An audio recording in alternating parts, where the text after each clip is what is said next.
Ladies and gentlemen, the day of reckoning is finally here. It's Titan Week!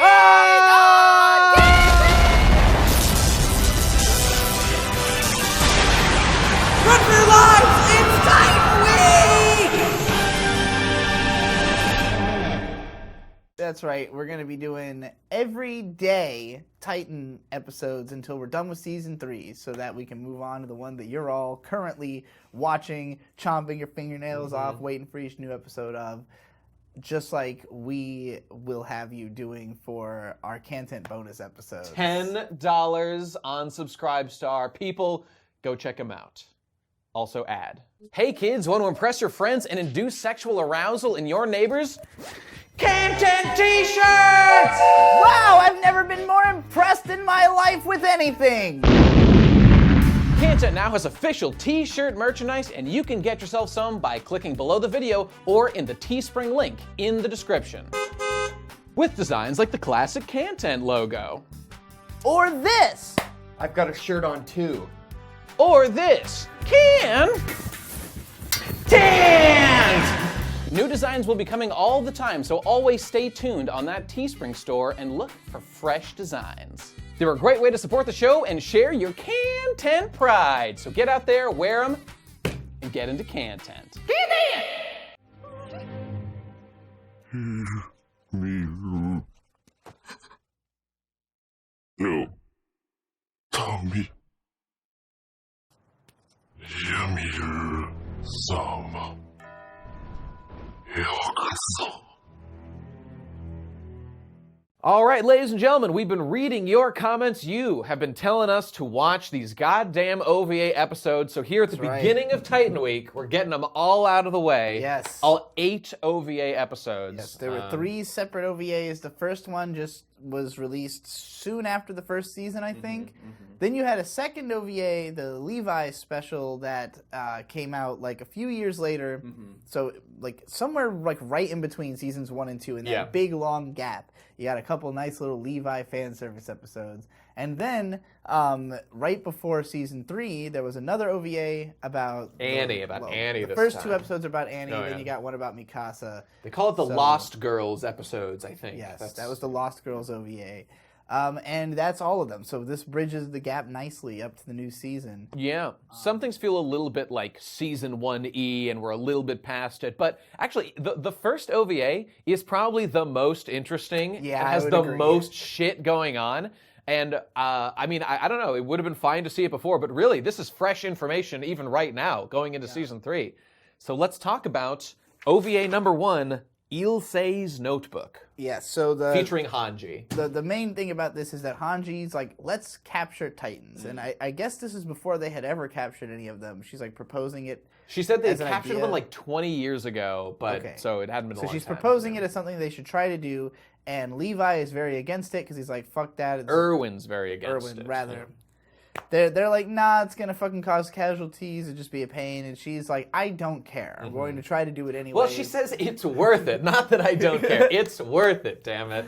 Yeah, so she finds an abnormal Titan out in the woods and attempts to capture it. And we have all these Survey Corps members who died really early on in Season 1 are still around. It's kind of funny because they get clowned on the whole time. Like the show's like, yeah, you don't care about these guys. You know they just get fucking ruthlessly killed. So I disagree. I think I mean, the one who gets clowned on is the one who bites his tongue every time. Yeah. This is more so a silly sequence of things. I mean, we know which characters are going to live and which ones die. So it's a little serious, but this is probably the most serious one in terms of stuff that we learn and implications for stuff. Well, we learned, like you said, some stuff that is still kind of big because we have a Titan who speaks, which...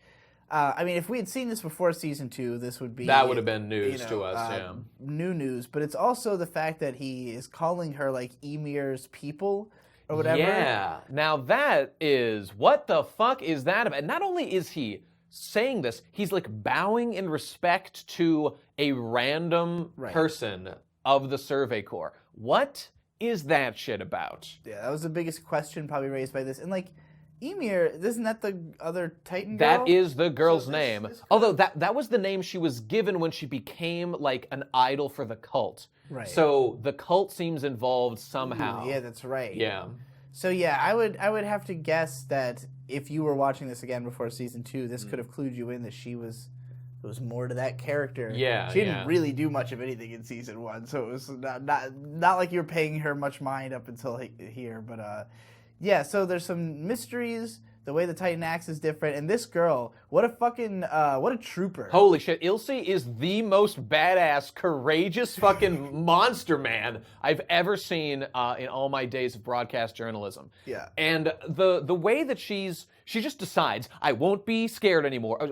So she gets separated from her unit, first of all. Well, they get killed. Oh yeah, her is unit gets killed. killed. That's right. That's So, right. She's on her own. She's like, there's no way I'm making it back to town. I might be able to make it to the wall. I'm just going to take notes on everything that happens until I die. And basically. literally, that is what she does. There's a moment of her writing, like, I can feel the teeth gripping around It is my literally skull, biting like, her fucking skull, and she's still writing about it in her until the notebook. last second God when her head damn. crunches. That was baller. Yeah, yeah. But yeah, the basic main point here was just to establish this freaky Titan, I think. Yeah, And, that presumably there's more Titans like it. I mean, this one, it gets killed when they first meet it, and they find the notebook that tells them about it. I mean, I feel like this is revealing truths about Titans at large, and this one's just, I mean, if one Titan could speak, even, like, this one doesn't seem to be a shifter with intelligence. The others, there has to be potential that other Titans are somewhat let's similar. also consider his actions that he bites off this girl's head and then like stations her body inside of a tree like a shrine. So obviously it was like, somebody he wasn't supposed to do this to. Yeah. But he kind of was like, when she asks him, why do you eat people? And then like gets angry and is like, fuck you, you Titan. Then he gets indignant and bites her head off. So like I think there's some level of madness is involved in this that like that we've seen all the characters like at some point they got too hungry living outside the walls and started killing people or whatever, even if it took like hundreds of years or decades or whatever. So I'm thinking that this Titan was starting to get to a point of lucidity. It is abnormal, Maybe, yeah. but ultimately couldn't handle the stress of the line of questioning she gave it. I really enjoyed just kind of studying in the same way that Hanji was, and Ilse herself, I guess, of like, this is really interesting to watch this Titan behave, considering it said words, it bowed to this character, and like everything it's doing is like educating us on what a Titan is. So just from like a scientific perspective, and especially because the Titans are still such a mystery to us, it was just really interesting to watch like the clear implications of like every little movement of this Titan has like meaning. Why was it ripping its face off? Why didn't it answer questions? Like why did it lunge when she yelled or whatever? I mean, some of this you can figure, okay, it's got instincts. It's trying to fight against them or something. What does all this shit mean? And we don't get a ton of answers. The most important thing being it's helping Hanji, and she's able to convince when she gets this notebook, which, by the way, it's very convenient that Ilse wrote a notebook right up until the time that she got her fucking head exploded, and Hanji happened to find it. Okay, but that aside, you got to respect the effort. She's a member of the Survey Corps, so she's brave. The contents there are able to be used by Hanji to convince Erwin that, okay, maybe some people will die capturing a Titan. It is worth it. Erwin is a commander. He knows you have to sacrifice soldiers to achieve ends. This is a worthy end to pursue. And we learned a lot, as we've seen later on in the series, due to captured Titans. So Indeed. yeah. So that was a pretty decent episode. Yeah. The next one's about Jean. Yeah, the Jean episode. So long and short of it is he grew up at like a orphanage or boarding school. No. That was his mom. He lived with his mom. Yeah, Well, I think so. Why was it framed the way? It's just like, I don't know he just doesn't why. like his mom. He just doesn't like his mom because she embarrasses him. I She's- don't know why. She dresses like a maid, like a milkmaid, and Everybody dresses like that. embarrassing, I guess. Aaron's mom dressed that same way in an apron and shit. I don't know. It just didn't like his mom. He was just an asshole about he it. was just a fucking asshole. Didn't She's like his just mom. a nice lady. I assumed there was something to it, like some kind of. They never reason showed to like be- the reason he's annoyed with her or anything. I guess he's just the first thing we see is him like he's like drawing a picture of his dream woman before he joined the thing, and coincidentally it looks exactly like Mikasa. So this man had yellow fever since the day he was born. So tip of the hat to you, Jean. You know what you like, and I respect you for pursuing it. Though again, little backwards writing convenience. If the narrator hadn't had Mikasa be here, would he have put this flashback where he likes specifically Mikasa? Okay, whatever, who fucking cares? That's a stupid point, Nate. Shut up. The episode is fun, right? We're having fun with Jean doing weird cooking contest things against Sasha, and everyone's having a great time doing it. Same? Yeah, that was the same episode. Yeah, all right. That part was all right. Like once we got into the point where they were cooking contesting, Sasha they fight a big boar.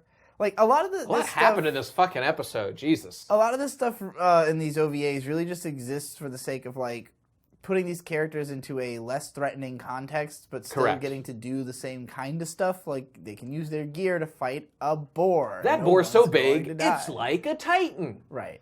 So they kill it. Oh, they said it was a colossal class boar. Yeah, right. They kill it and they feed it to Pixis, and he's like... He's the judge of the contest because he's hungry. His arc this episode is that he's hungry. So he has them do a cooking contest. It's a big goof. Yeah. Then, of course, Jean, like, just provides the same omelet. Like, his mom it's had the packed him an omelet. Angle. It's good. Yeah. Pixis likes it. Well, his explanation for why is the best moment of the thing, where he says to Sasha, like, why she lost. He's like, well, you know, meat is great, but it is just meat. You just gave me meat. It's just meat, She's like, why didn't I serve it with the vegetables I would usually serve it with? You fool. Yeah, that was fine. She just thought meat would be such an automatic win that nothing else mattered. By the way, the big kind of like, what is it? What's that anime about fighting with food and cooking? Cook battle? Fighting food-on. No, that's it. Yes, but not that. Okay, yeah. It's just like fighting food-ons in that the reaction of Pixis when he eats, you know, Sasha's delicious meat, that's a 10 out of 10 meat or whatever. I mean, we get this little, like, because this is a fun episode, right? We get this delightful little animation where his, like, experience is him, like, being a scout, swinging through the trees, and then he turns into a colossus, because that represents his taste somehow. Yeah. And then... Yakitate Japan. Yeah, that's the one. And then And Food Wars. And Food Wars, that's another one. Also Toriko. All of these are represented here. For some reason, the characters, like our main characters, like in this weird metaphorical thing, they just all go Titan mode by biting themselves. And yeah, that was great. I remember back in the day, just as a goof, I know that the writer guy whose name I can't remember, he just in like one extra panel in the manga, just for fun, drew all the characters as Titans. So it was fun to see like that one random page drawn for fun incorporated into an OVA in like this kind of fun way. I'm just like, when you tell me these things, I'm sitting here thinking, okay, half the cast has already turned out to be Titans. Yeah. So when you say just for fun, he drew this thing, I have to think that he was actually just giving us the canon Titan form so that people wouldn't speculate on it for the years it was going to take him before he revealed the Titan form. I'm sure that that's true. Also, I mean, there was some interesting things going on there. First of all, like Connie was like slightly bigger than he was in human form. He was a tiny little Titan man. Yeah, that's right. I like Armin had like giant head, tiny body. Mikasa was like a yoked up, like muscle-bound freak. As she would be. Oh, by the way, this OVA was the episode where that legendary animation of Mikasa working out and showed her rippling abs and shit that everybody cooms to. So that was another 10 out of 10 moment from these OVAs. But then fucking Krista.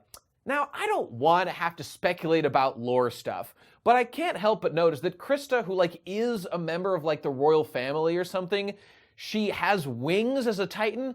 Is this lore relevant, or is this just a meme because she's like an angel? I literally don't know. I think we're going to find out. Maybe. She's an awful important character. She is a very important character, so I don't know. And in episode 3 of this OVA, everybody saves her from a kidnapping. Yeah, right. Nothing happens. Nothing else happens. They just fight some bandits.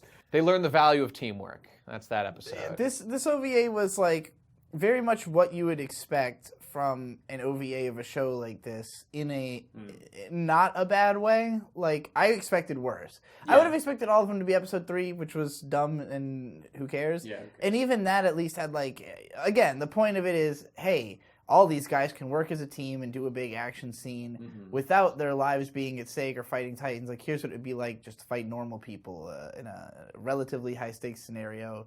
But, you know, like, I don't care. Like, yeah. I get it as fan service, and boy, we're really going to get into that with the other two. I don't like fan service. I don't want to just like be with the characters for additional time. I don't care. Particularly with a story like this where even though I do think the characters are very strong in Attack on Titan, they're strong for the story.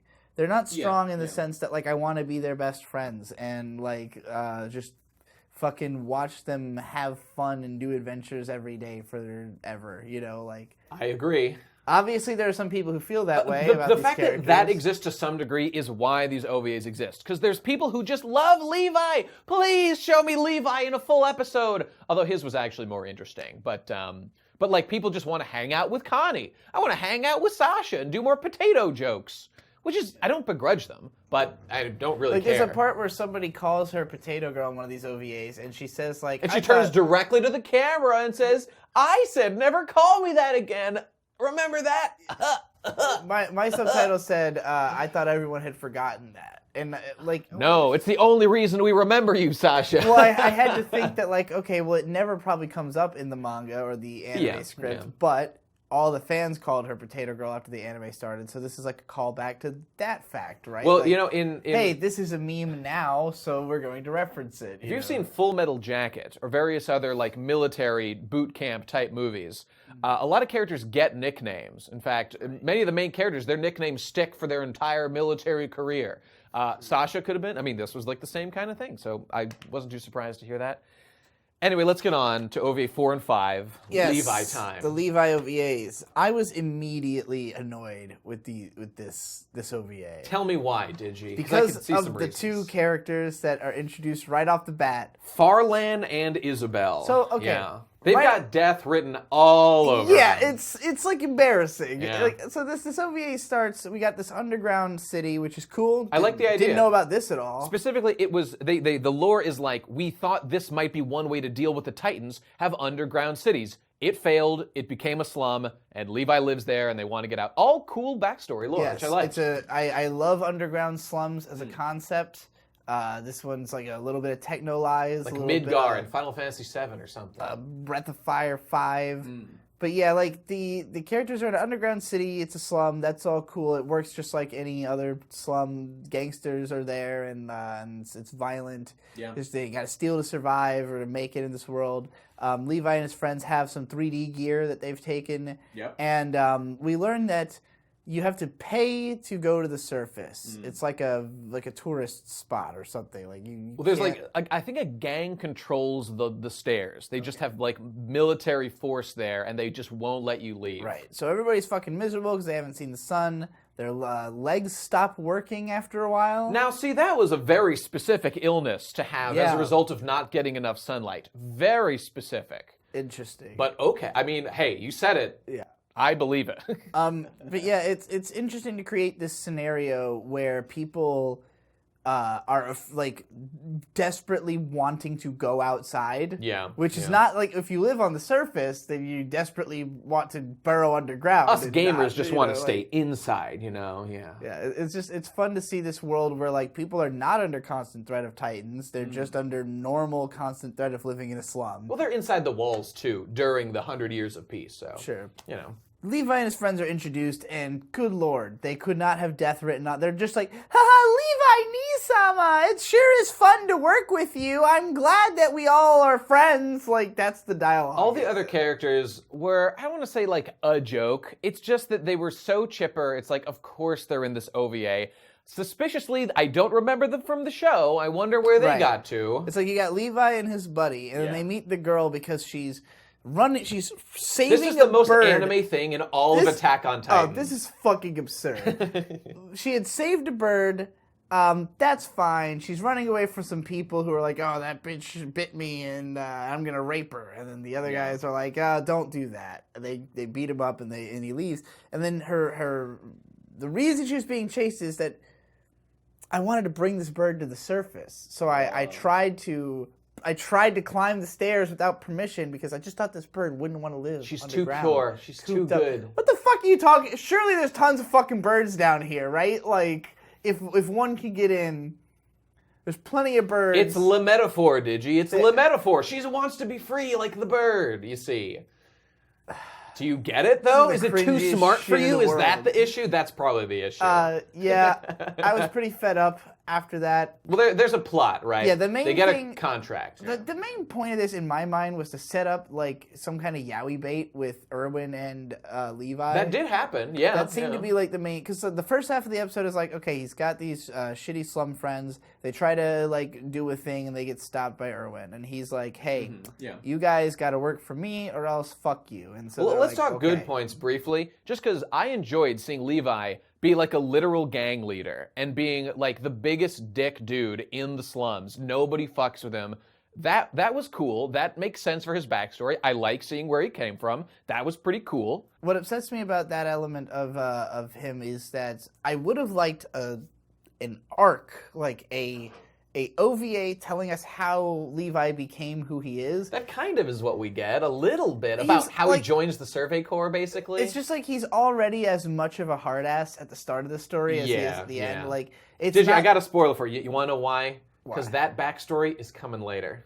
Okay. That's why. They had to cover a very specific chunk of Levi's life in this batch of episode, or this OVA. It's just like it's not an interesting story about Levi. Like, Not it- really. It literally just fills in gaps of stuff we could have surmised anyways. Of like, okay, well, like I mean, again, the Underground City's cool.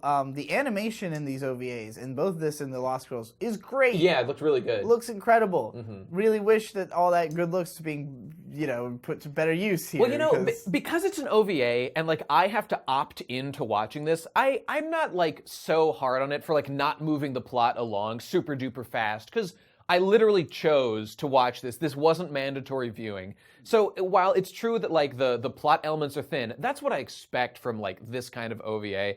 So while basically what we get overall here is just how Levi met Erwin and like why he thinks he's even kind of cool or trustworthy and how he like joins the Survey Corps. Like I'm basically okay with that being the narrative takeaway here. But that being said, all the like plot contrivances and cliches, those still abound and I don't love those. there was just no reason to like.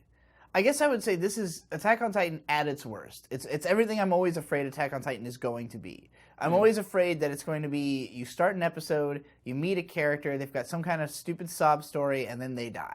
And then everybody goes, oh no, and like there is some of that in the early episodes of Titan, but it's not mostly like that. Like what's good about the show is that after a certain point, it's like, okay, this is like a big war story, and like it's not. None of these characters are like innocent or all sympathetic or anything like that. In this, these two characters are literally just like good kids who just are there to die. Here's They what I didn't exist like. to die. I didn't like that when the girl stumbles upon their like literal gang of thieves or whatever, their den. Like these guys are painted like they're fucking Robin Hood's merry men of like actually they're just heroes. Is Levi really a fucking hero? What did he have to do to survive as a, like, he did some fucked up shit. Look at his fucking eyes. He is not an innocent snowflake. And maybe Farland's like a little more like they treat them like they're Aladdin when they should be like, I don't know, like fucking the Band of the Hawk. Remember when Guts like murdered that child? Yeah. That's like what I think this gang should be doing, like logically. Catch myself in the camera like smiling. Yeah, Yeah, bro, I I do remember that, remember bro. he killed that kid. Yeah. That's great.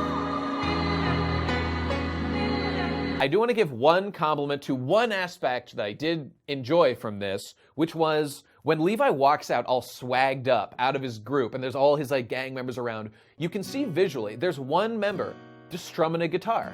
And all of a sudden, like a montage plays of like the girl joining the gang, but there is a guitar song playing in the background and a voice singing in German specifically.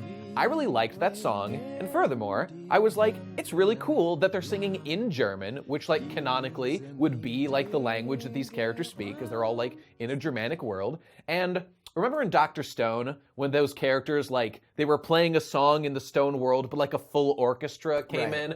In this, they didn't do that. There was an extra violin, which I didn't see on screen, but I could believe that like some character had a violin. So it made sense like in universe, and I liked the song a lot, and I was like, this is the prettiest German has ever sounded to me.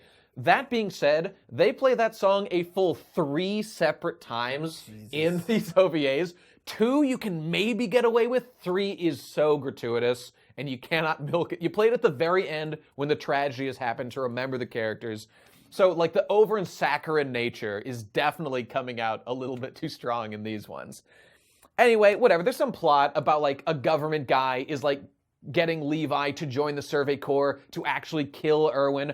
Erwin's too big dick of a dude. He knows what everybody's going to do. He literally styles on his own commander. He's like, Commander, I literally know way more than you. I'm too smart, so you should just retire, bro, and let me be commander, which apparently happens. My problem with this OVA more than anything, beyond even the cliche writing, is like, this isn't a story we really needed. That's why it's an OVA, though. I already was sold that, like, Levi and Erwin are badasses. I did not need extra clarification on them. Hey, like, the fight choreography of Levi versus Mike and then Erwin in the first episode, that looked really cool. I enjoyed Mike. Mike was a good guy, man. I want Mike. See, that's why I kind of like these things. It gave Mike a little more chance to shine because he was a good boy.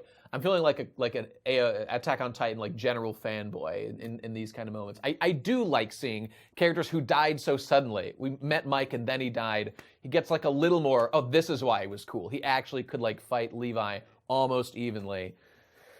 I don't know. It wasn't the worst thing ever. It was not the worst thing ever. Neither was Lost Girls, but it wasn't any better, really. Let's get to that. All right, so Annie episodes. Yeah. Here we go, baby. This I was excited about because whereas Levi, I feel like I get his character, like, right away. Annie's way more mysterious. Annie has a lot of questions unanswered. Right after we learned, like, the most important things about her, she gets frozen and hasn't been around for a while. So it's like, all right, cool. This is a character I would like to revisit, get to know more about.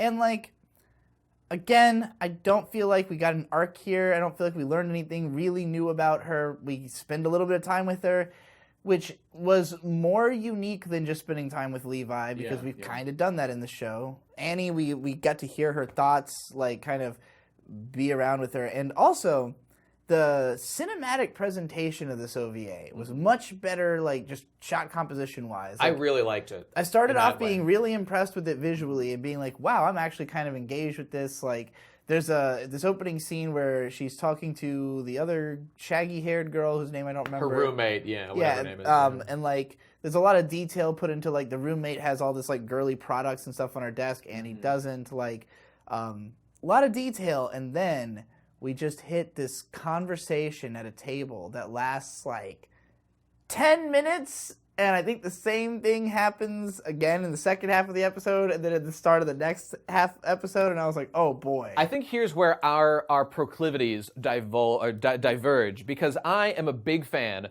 of, like, police procedural stories in general, and these two episodes, there you go. And in anime, like, anime shouldn't be a police procedural, generally speaking. It's just that I like it in live action sometimes. This turned into Law and Order. And I love Law and Order. Well, it was funny because at first I was kind of into it because I was like, all right, Annie is like a secret agent. She's kind of on a mission. No, this makes sense. It's better than that. This works for her. She's just being a cop.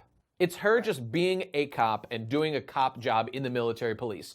And I thought that was really cool. I enjoyed the idea of it. That idea is neat. I guess it's a similar case to the last one where when you have characters that scream not important or, like, incidental to this story, I automatically don't care about any of the details of their story. There is intrigue in the meta sense of, like, world building in this arc. Because we learn about, like, some of the corporations that exist in this world.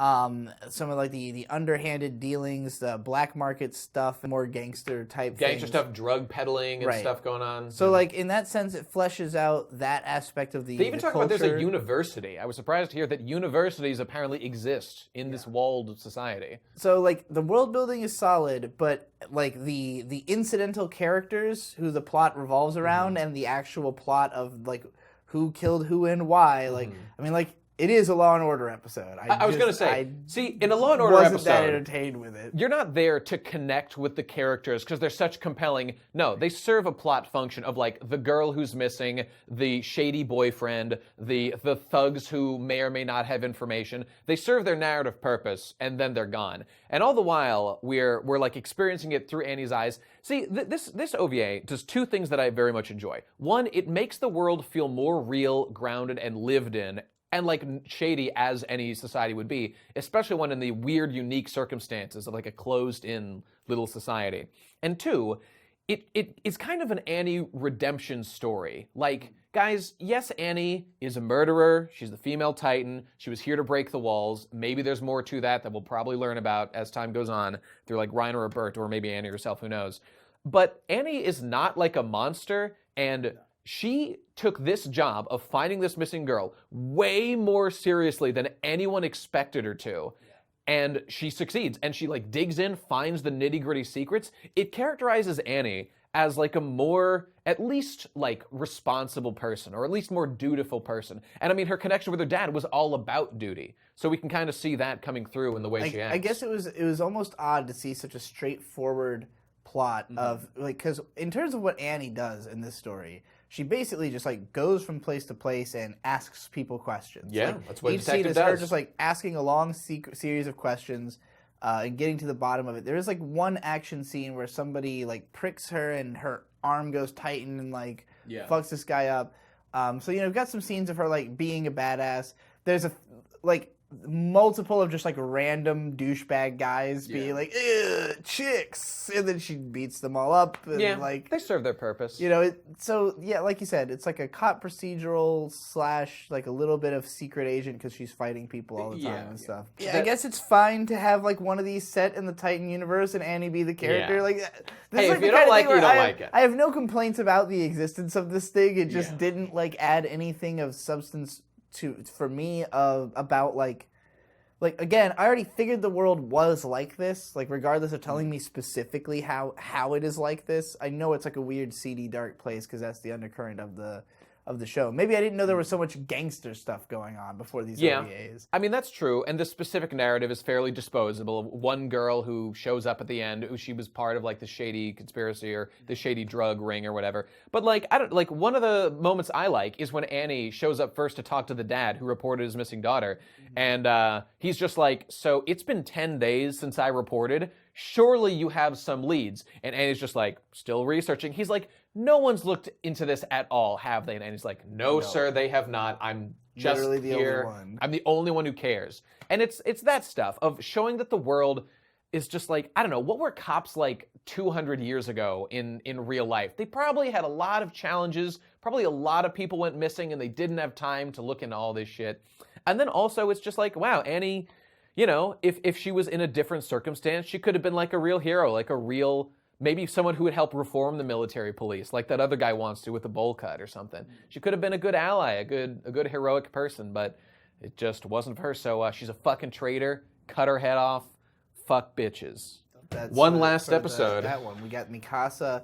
This one was rife with flashbacks to scenes that we've now witnessed several times. Correct. Because you know what this is? exactly. This is the weird little alternate universe Yes.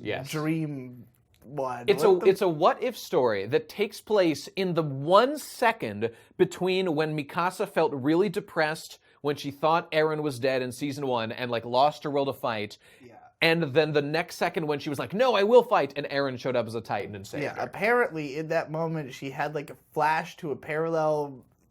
This episode is dumber than fuck. I'm remembering exactly how this ends. Like, the idea here is basically just to show, like, no matter what, it always would have gone this way, because Eren is such a psychopath that even if he hadn't murdered... I guess the change is that Mikasa's parents don't get killed. And the Colossal and Armored never show up and destroy their town. Those are the two big ones. So therefore, Eren never murdered anybody. But like, it's implied that his personality is exactly the same. Like, he still would have been the same person regardless. Mikasa just isn't she doesn't become this stone cold hard ass. Right. So instead of being the way she is, she's like, "Eren, don't go out there. It bad. Survey Corps people die." And he's like, "I still gotta go. Gotta see freedom." And so him and Erwin build, I think, a hot air balloon? Hot air balloon. It's interesting to note, Armin's parents, they had previously also been attempting to build a hot air balloon, according to his backstory. Now, from what I understand, his parents were literally, when the people inside the wall found out they were trying to build that hot air balloon, they like captured them and either like put them in jail or executed them because they were going against like wall teachings and stuff of like trying to explore. But here in our little what if story, Armin and Eren have constructed one. And it apparently. doesn't go well. Eren dies immediately. Eren dies. So there you He go. crashes. That's the what if scenario. That was so fucking dumb. Like, why? Why did this happen? Why did this have to exist? The point of this story isn't to just have a story that goes nowhere. We know the story isn't going anywhere. The point of the story is to explore the situation, like what Mikasa and Eren's life would have been like. What did and we her learn? response- Everything ended the same way. Well, The okay, answer all is, right. You're right. If the point of this was just to say nothing you would have done differently could ever have changed the fact that Eren is fucking insane. Maybe the then author sure. was too sick of people saying, like, man, that was stupid that, like, when they were kids, Mikasa's parents just got murdered and Eren was a psychopath the whole time. That doesn't make sense writing. He's like, oh, yeah? Well, this is what would have happened if that had happened, motherfuckers. And it would have gone even shittier. Yep. Or something like that. I don't know. I mean, the last hope for humanity would have died in a hot air balloon crash, I guess. Well, he hadn't been injected by his dad in that mysterious sequence. A lot of things would have been different, I guess. I mean, we still don't know what happened when Eren met his dad at that one time I still or don't something. know, like, how young of an age, like, are these Yeah. kids born with Titan genes, or do they only have to have it injected? There's too many unanswered questions about. There was that one scene where Ymir was turned into a Titan because they were injected and thrown over the wall. That's right. In that flashback, we saw Eren be injected by his dad with some. I mean, I'm just Okay. deducing. Probably you have to be injected. I'm assuming this is the case. I mean, look. Again, these OVAs are designed to give the people what they want. What did you get out of this one? You got to see out of Mikasa. You. and Eren being cute together and wearing a blue sundress. In my mind, it just wasn't Mikasa. Because, like, Yeah. if she doesn't undergo the evolution that makes her the person she is in the story, Well, it's Digi, just a different character. If that's the case, then my pornography where I take anime characters and make their tits 20 times bigger, I would have to accept that's not the same character, but I will never accept that. That is the same character, just perfected. You see what I'm saying, ladies and gentlemen? Same logic applies here. Give a score to just this episode. To just I mean, I would give it like a 5 because A 5? it was kind of fun to watch Mikasa be cute. Maybe I don't know, like a 4 or a 5. Like I What didn't would you hate give it. the one before that? Oh, the Annie one? Probably like a 7. I thought it was pretty What about enjoyable. Levi? Okay, Levi I would give like a 5 to a 6. Bandit Mission gets like a 2 because who fucking cares? Yeah. Jean gets like a 4 to 5 because there were kind of funny things in there, and Ilse's Notebook gets like a 7 to 8, something like that. It's funny, like, I watched the first OVA, and I had scored the first 3 episodes. I scored that a 6 on Mal, ultimately, Sure. because I remember the first episode being pretty much as good as a regular episode of the show. Yeah. Second one had some funny, goofy hijinks. The third one I skipped through so much of, it didn't feel like I had watched a shitty episode. The other 2 I had to give a 3 each. Okay. It's just not like the animation's the only thing that's interesting in there to me. Like, again, I don't get that feeling that other viewers do of, like, I want to see these characters in every conceivable scenario, even if it's meaningless or boring. I don't want to see them in meaningless, boring scenarios. Some of us aren't sociopaths, and so we enjoy seeing characters having fun and being themselves. They can do that in the show. They can do that in the If they do show, it in a side yeah. story, it doesn't feel real. It doesn't feel like it counts. Like, I see what you're saying. I mean, I think this is like a pressure release valve for whoever's making these of like, it's like the Naruto games where like all these characters having fun, they didn't have time to put in the story. Think, like, I don't think I would be friends with these characters in real life. I don't care if I'd be. I mean, I'd be Like, friends with Jean, I guess, because he's kind I of guess fun. just like I just don't know. watching them hang out and like just like have conversations is always to me just kind of like, okay, like, Connie and Sasha are not. Like, I mean, Aaron's a madman. You're not going to be friends with that guy. He's on his own path in life. it's Armin, like I'm ninth too wheeling busy. on some other group of friends like hangout sesh. You know what I mean? Well, I guess it's this thing of like you see the characters in the show, and it sure would be something to see Don't them form doing other stuff. parasocial relationships with anime characters. It only leads to you paying for OVAs you don't need. That is accurate. Well, I guess that's a good place to leave our summary of these OVAs. We've now seen all the content. I think they're making more OVAs. I think they said that there's at least one more coming. I don't know. If it comes out, we'll let you know, and we'll check it out possibly. But that's it for this episode of KHANTEHNT. The first day of Titan Week is Fight the big guy. concluded. It is a whole week. And we'll be back tomorrow with another one. Season 3 coverage. Oh, shit, we're going to do it. We're gonna finally do it. getting into the season 3. So see if you can survive Titan Week. See you then. Oh, wait, no. Also, Subscribe Cantent Star. Clip. Cantent Clip, Subscribe Star, $10. Give us money for bonus episodes, Twitter, etc. All right. See you then. Goodbye. Cantent!